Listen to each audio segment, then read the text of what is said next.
আমরা আদালতে যেতে বাধ্য হব। আজ পশ্চিমবাংলার কাছে শুভ দিন না অশুভ দিন? নির্বাচন কমিশনের যে পবিত্রতা তাকে লঙ্ঘন করে নির্বাচন কমিশন একক সিদ্ধান্তে এসআইআর প্রক্রিয়া শুরুর দিন ঘোষণা করে দিলেন। আজ পশ্চিমবাংলার কাছে শুভ দিন না অশুভ দিন? আগামী দিন তা নির্ধারিত হবে। পশ্চিমবাংলার মানুষ এবং পশ্চিমবাংলার প্রদেশ কংগ্রেস সব থেকে বড় স্টেক হোল্ডার এই এসআইআর প্রক্রিয়ায়। আমরা কংগ্রেসের পক্ষ থেকে বারে বারে নির্বাচন কমিশনের আধিকারিকের কাছে আবেদন করেছিলাম, আপনারা সর্বদলীয় মিটিং ডাকুন অল রেকগনাইজ পলিটিক্যাল পার্টিদের নিয়ে,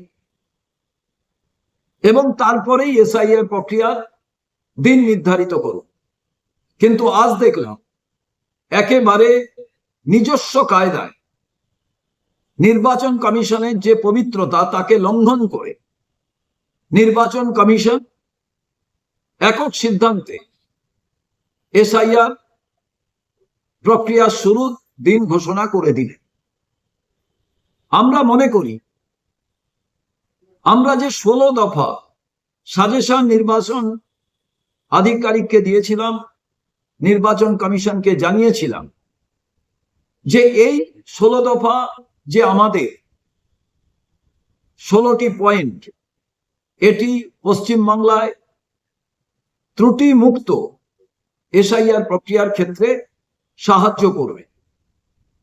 কিন্তু নির্বাচন কমিশন বিহারের যে ত্রুটিপূর্ণ এসআইআর প্রক্রিয়া ছিল তার থেকে মুক্ত হতে চান না, আর সেই কারণে তারা আমাদের সাজেশন গ্রহণ করেন।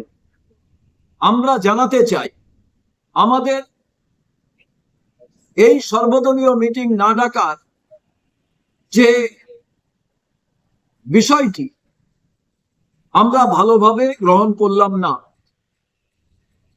আমরা আদালতে যেতে বাধ্য হব। তার কারণ পশ্চিমবাংলার সব থেকে বড় স্টেক হোল্ডার সাধারণ মানুষ এবং তাদের প্রতিনিধিত্ব জাতীয় কংগ্রেস করে।